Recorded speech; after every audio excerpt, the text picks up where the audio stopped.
యోబు అన్నాడు కదా, వాళ్ళ యొక్క కుమారులు కుమార్తెలు ఎక్కడా పాపం చేయకుండా ప్రతి ఉదయం కూడా అరుణోదయం లేచి యోబు తన బిడ్డల విషయమై దేవుడి దగ్గర మొరపెడుతూ ఉన్నాడు. ఎందుకనంటే వాళ్ళ పిల్లలు ఎక్కడ పాపములో పడిపోతారని. దయచేసి మీ బిడ్డలు ఎక్కడ ఉన్నారనే సంగతిని నేను ఈ ఉదయకాలం మీకు తెలియజేస్తూ ఉన్నాను. మీ పిల్లలు మీకు లోబడుతున్నారా?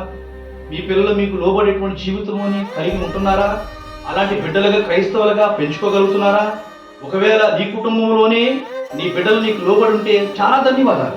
ఒకవేళ నీ పిల్లలు నీకు లోబడకుండా, నీ మాట వినకుండా, నీ మాటలు అంగీకరించకుండా, నీవు చెప్పిన పని ఏది కూడా చేయకుండా ఉన్నట్లయితే కనుక ఈ వాక్యాన్ని ఒక్కసారి వాళ్ళకి తెలియచేయి. దేవని లోబడలేని పిల్లలకి శ్రమ. అలాంటి వారు చదువుల్లో ఫెయిల్ అయిపోతారు, అలాంటి వాడు ఉద్యోగంలో ఫెయిల్ అయిపోతారు, అలాంటి వారికి వివాహాలు కూడా తొందరగా రావండి. ఎందుకంటే లోబడ్డ పిల్లల జీవితం చాలా తీవ్రకరంగా ఉంది.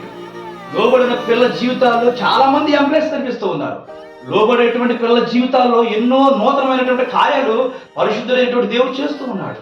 దయచేసి మన క్రైస్తవ కుమారులు కుమార్తెలు కూడా యేసు ప్రభు వారికి లోబడాలి, అలాగే సొసైటీకి లోబడాలి, అలాగే సంఘానికి లోబడాలి, అనేక రకమైనటువంటి పెద్దవారికి లోబడాలి.